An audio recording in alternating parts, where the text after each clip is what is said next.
All right. Welcome to the River Cruise Masterclass. I am so sorry for the delay, guys. I will tell you, though, that I have some amazing podcast episodes coming up because I have been in the Galapagos and I've been just getting around, as they say. I wanted to say, how did that get that way? How much I appreciate you guys listening to this podcast and how much I have been enjoying doing it. And this is the last episode of our Rhine River mini series that we've been doing. Not the last episode of my podcast, so don't get yourself that excited. And basically, it's going to be kind of how we started is how we're going to end. And I'm going to talk about 3 days in Switzerland if you were just to do a quick post from your river cruise, or if you wanted to spend more time in Switzerland, how I would do it. Now, you don't have to do everything that I recommend here. I am the expert. No, I'm kidding. I am the expert, but there are many ways to do it. I have some clients who are doing 7 days. I have some that are doing 5. I have some that are doing 3, 4. You can do it all, but I kind of wanted to highlight, and the reason why I put more time into Switzerland is because even though it is an itty bitty tiny country, there is just absolutely so much to see. And I won't even probably mention half of it in this podcast. Yesterday, I was actually listening to a Swiss travel trade talk about one of the rail lines and how different each one is. And it was just really interesting. So I just kind of wanted to talk about that.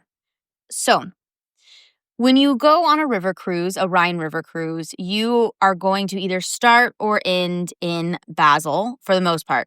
There are those exceptions to the rules, but for this, we have ended our cruise in Basel. I will say, in general, I recommend starting a cruise in Basel because of the fact that you would be going down the river, so you don't have to hear the motor as much. But what I will say is, you've ended your cruise in Basel, and now what? So Basel is a great one-day destination. There are some beautiful history, architecture, art, charm, but it's very compact and it's really easy to see in a day. I definitely recommend walking the old town, wander through the medieval alleyways, where the buildings kind of tilt in a fun angles. The window shutters are still hand painted. It is walkable, it is colorful, and it is full of character. Character. You also have the Basel Minster Cathedral, and it has its red sandstone Gothic cathedral, and it's perched above the Rhine with a beautiful city view. You can climb the tower and do a final panoramic view of the city and the Rhine River if that is something you're into. They also have something really cool, which is the Tingla fountain. It's a funky mechanical fountain that moves like it's dancing. It is made entirely from recycled parts by a local artist, Jean Tingle. I'm butchering it. But it's super fun and something unique to do if that's something you want to do. There's also a specialty food item. It's called a Laclerie Huss. Again, butchered.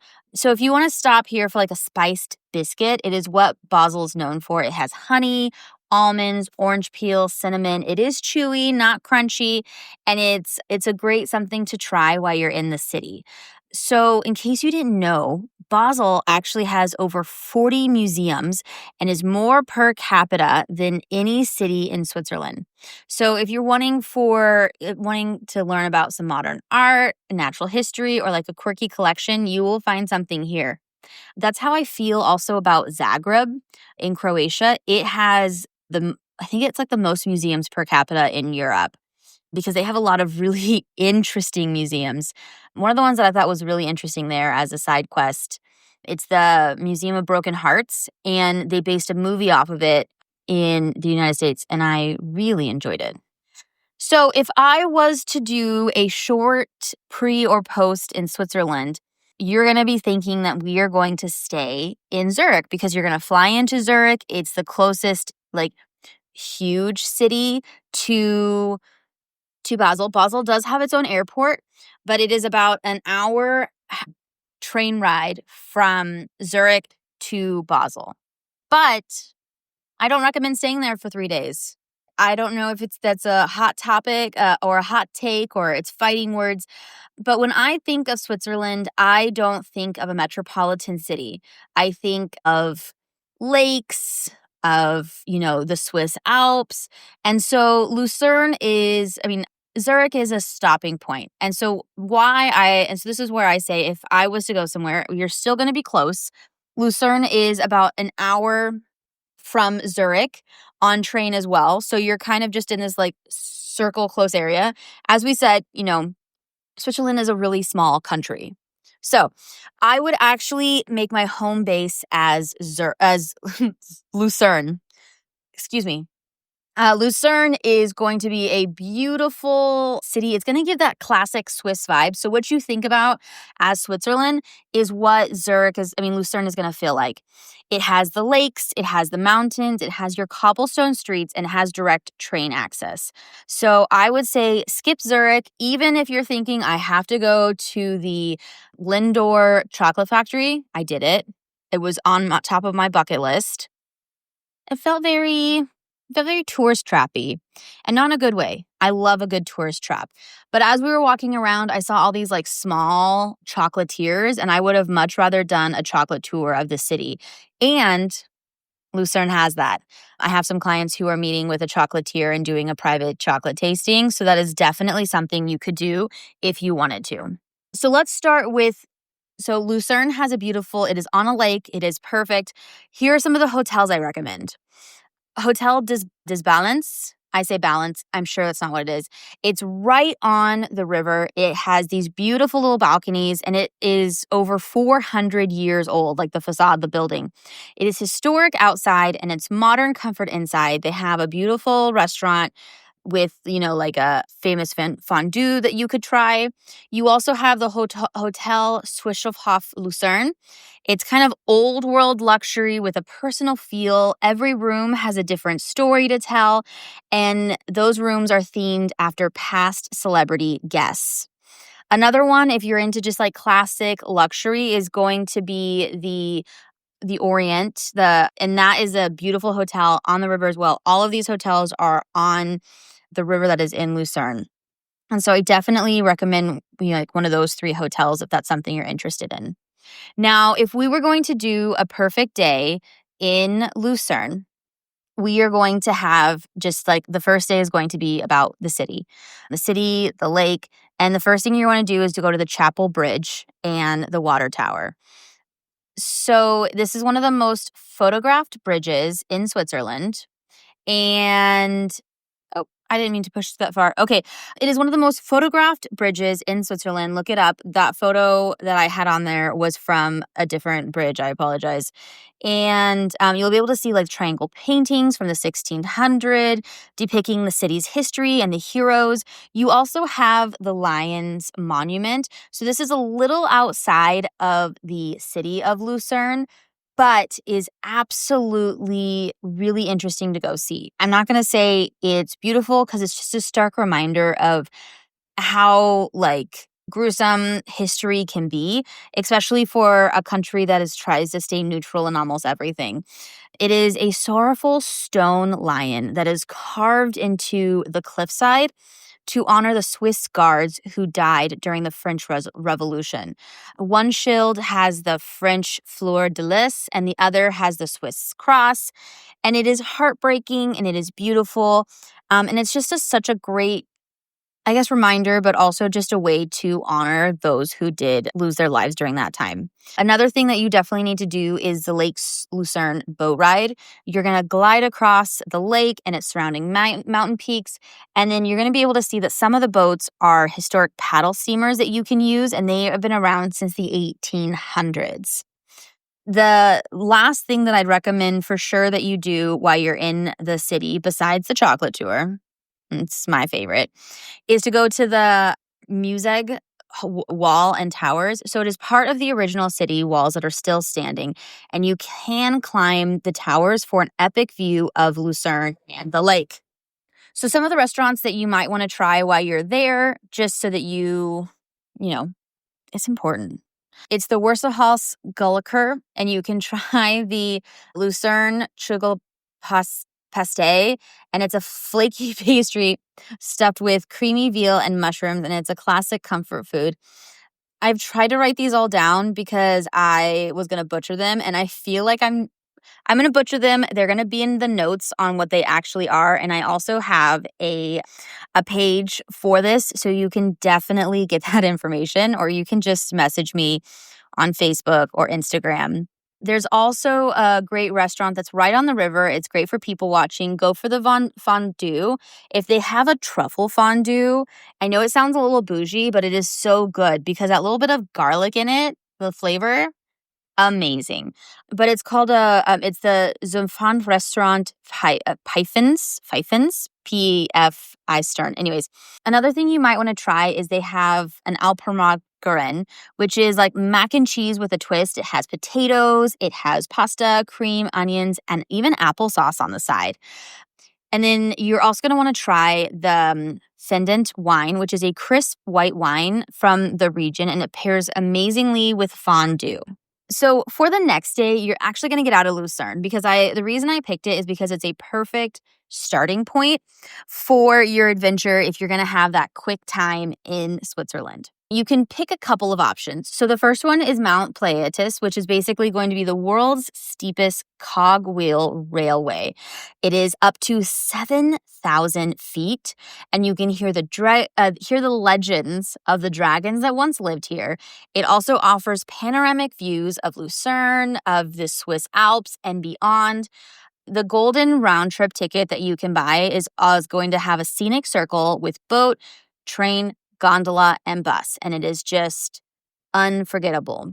The second one is going to be Mount Titlis, and you can actually see snow in the summer. So if you are going in July and you're like, man, I wish I could see the Swiss Alps during the winter, and you also don't want to deal with the cold as much, you should try this one. So you can take a rotating cable car to an icy wonderland. So you also even have the glacier cave, which glows blue.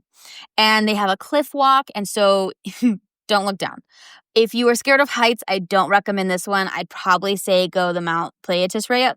And with that, you can take the cogwheel up, but you can also walk down if you want. It's not as bad as you think it is, and it's just a great way to experience the nature of Lucerne and that area. So another thing that you can do, so you have, for day 3, you have some day trips that you can think about. And this is another one that I am super excited about, and I have some clients who are doing, which is going to the medieval Gruyere Castle and doing a bubbly fondue, learning about the cheese, heading to Mason Calier for a chocolate tasting that ends in an all-you-can sample room. I mean, hello, my dream.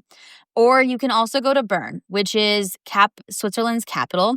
And it is kind of like a well-kept secret because when I think of the capital of Switzerland, I think of like Geneva or Zurich. Same with how I think of the capital of California, which is where I live, as San Francisco or LA. And I live in the capital, which is Sacramento. So you can walk under the arcades. You can see the 600-year-old astronomical clock that chimes every hour, so similar to the one that you could see in Prague, or visit the rose gardens for the best city views.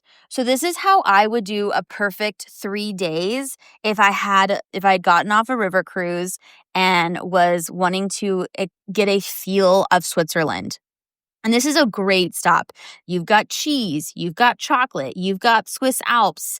You have done almost everything if you wanted to check the Switzerland off of your to-do list, or at least as part of like a 10 to 12 day experience for a river cruise. Because I do know as Americans, we only have so much vacation time. And the best part is you can always go back. So I am not someone that says that you can only go to a destination once and it is done with. It's like I've been on the Danube River 3 times, and each time I went and did something different in each destination. I learned something new. I fell in love with a different part. So you don't have to limit yourself just because you've already done a destination. But again, you also might be like, I've done that destination. It didn't impress me enough to continue to go on. I digress. So when I looked at 7 to 9 days for after a river cruise, I really wanted to focus on slow travel because that's what Lucerne is all about. I mean, Switzerland. Switzerland is really about sitting back, and I'm trying to slow my words. I am a fast talker. But Zurich, Switzerland is all about connecting with nature. It is about enjoying what you see. It is about really being able to just disconnect from the world that we see right now, right? It's about just the beauty of nature. And that's how I see it, at least, right? They all, in that, they have one of the best rail systems in the world. Super easy to understand, not that difficult, and they can take you almost anywhere. So that's why when I'm thinking about 7 to 9 days, I'm wanting it to be slower. I'm wanting you to travel by rail. Stay in 3 places max. Like, I don't want it to be go, go, go, go, go. It can happen. Like, when I have clients who are doing 5 days, we are in a different hotel every night. But we had goals on what we wanted to do, and that was how we had to achieve them. And that goal for that trip is we wanted to do the Glacier Express in December in Excellence class, which, if you have not heard of the Excellence class on the Glacier Express, it is 20 people in this car. It is absolutely gorgeous. And not only do you have these huge panoramic windows where you can see everything, you get a custom menu for every so it's an 8-hour trip, and you have a 6-course tasting menu of Swiss food, and you have a butler who has all the food and drinks included. So if you can do the Glacier Express in Excellence class, it's worth it. It is, of course, $1,000. So I'll rip that Band-Aid off now. I'm not going to gatekeep the price. First class is amazing as well. You get to pick your seats. You have bigger windows. You also just the coach is great as well. Just being able to experience the Glacier Express is amazing. So I'm not downplaying that. But if you have it, I would say I always have something in all of my trips that are like your treat yourself. I'm working on a group African safari. And our treat yourself is doing a night at the Giraffe Manor. I'm doing the Rhine River, and we are spending a night in the Palace of Versailles. And so that was our treat yourself moment on that trip. So I did that also in Sydney. My name, Sydney. But Sydney, Australia, you can actually stay at the Taronga Zoo at their retreat that they have there. So you get to stay in the park. It's absolutely amazing. Okay, so as we've talked about, day 1 through 3 have a Lucerne base. So you're going to do the lake, you're going to do the mountains, the old town strolls, the fondue. So this is what we have already talked about. But we're going to move on. So now we're going to go to Zermatt. So Zermatt is basically, you're going to take the Lucerne Interlaken Express that will connect you to Visp and then up to Zermatt. And this is a train journey worth the price of admission. You get glaciers, you get waterfalls. There's these beautiful wooden chalets. English is obviously not my first language tonight. So Zermatt is one of those cities, and the reason why I picked it is car-free, and it is focused on the Matterhorn, which is another, not just a Disney ride, another beautiful mountain that you can see while you are in Switzerland. It is peaceful, it is walkable, and it is built for big views and cozy cafes. I definitely recommend some hotels, like you have the Firefly, which is going to be your chic chalets with fireplaces and kitchens. You have the Backstage Bouquet, which is basically a theatrical design with spa access. If you are looking for luxury, there's Servo, which is going to be an eco resort, which has epic views, farm-to-table dining, and major, I'm here energy. So one of the things that you're going to want to do while you're there is the Gorgen Ghat railway. So you're going to climb over 10,000 feet and face the Matterhorn head on. The views are absolutely insane. You can either hike down, take a sip of hot chocolate at the top. It is as adventurous as you want it to be.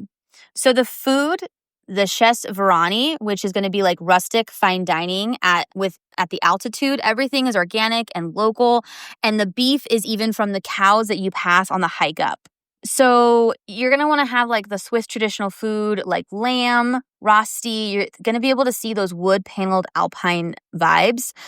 And it is just so cool. And so they do have the world's first electric taxi, so that they say that they're car free because that's how they do things. But anyways, there's always those little exceptions to the rules, right? So yeah, these are some of the hotels you can stay at. And then, so for days 6 and 7, we're going to take the Glacier Express. So as I had talked about, the Glacier Express is so worth it. It is such the iconic thing, but there are tons of, I think there's like 7 iconic rails that you can take while you are in Switzerland. So basically, the Glacier Express takes you from Zermatt to Montreux. And this is going to give you iconic views for the full 8 hours. So we're going to go from start to finish of the Glacier Express. You can, of course, leave early if you wanted to, but to get the full experience and to see all the different pieces that are historic and famous, you're definitely going to want to go to do the whole thing. So this area is going to have like lakeside vineyards. It's going to have that French influence, and it's going to have like castle ruins. It's just full of pure charm. Some of the hotels you might want to stay at is going to be like the Grand Hotel Suisse, the Fairmont Eurotel. So those are like, if you're going to be going for some like beauties with balconies and lake views. If you're going for the Fairmont, the Fairmont, if you don't know, is kind of like the iconic one that you see in Banff. So the Fairmont is known for just opulence, classic, a spa to die for. So now here are some things that you might want to do while you're there. You are going to have like the Chateau de Chillon, which is a lakeside medieval castle that looks like something Disney would build, but it's real. I definitely recommend stopping and visiting that. You also have some vineyards. So they have terrace vines that tumble down into Lake Geneva. You can hike or train through. You can stop for some Schloss wine and try the Swiss wine. I'm always about trying food in each destination to really like understand it. And some of the foods that you might want to try is a raclette, which is a half wheel of cheese that has been melted and scraped onto potatoes. You just don't count calories while you're in these places, but you're walking so much, it's totally worth it. And then if you want to do a lake perch, it's delicate, buttery, and it's usually served with like lemon and wine. It's just one of those just like really easy, quick eats. But this area is famous for its like skis. It's very much lake living. So that's what you're going to get when you go to this area. It's just very relaxed. As I said, slow travel is the name of the game. Now, the last thing, if you want to do those day 8 and day 9, is Geneva. I wanted to go to Geneva, but I did not have time. And I wanted to see, the United Nations. So the United Nations is headquarters in Geneva. You can see the Assembly Hall and all of its international history in action. I don't know if you're watching the show Destination X. Anyways, I think it was their second episode, did Geneva as the stop. And so I thought it was interesting because I was like, it's Geneva. What are we talking about? Anyways, I don't know why I'm not on that show. So you could do Jet 2, which is a 450-foot water jet in the middle of the lake. It is one of those iconic things that you see while you're there. There's the Philippe Museum, and it's for watch lovers. It is the centuries of Swiss precision when it comes to watch building. Another one on that is you can actually go to the Swiss knife factory and you can create a custom one there. So you can pick all of it out, do it there, and they'll actually do it for you. Super cool. Something of those like unique experiences. that you can do. You can also go to the St. Pierre Cathedral, climb the tower, visit the archaeology dig underneath, and soak in just centuries of history. Some of the hotel that you might want to go to while you're there is Hotel d'Antilera, which is a boutique luxury. It's right on the lake. Definitely recommend. Hotel Edelweiss, which is going to be your mid-range. It's Swiss-themed, and it's adorable in all the right ways. So you don't have to go super luxe if you don't want to. And so food that you have to try while you're there, right? We have fondue, we have raclette, we have rosti. Like, you have so many great things to try.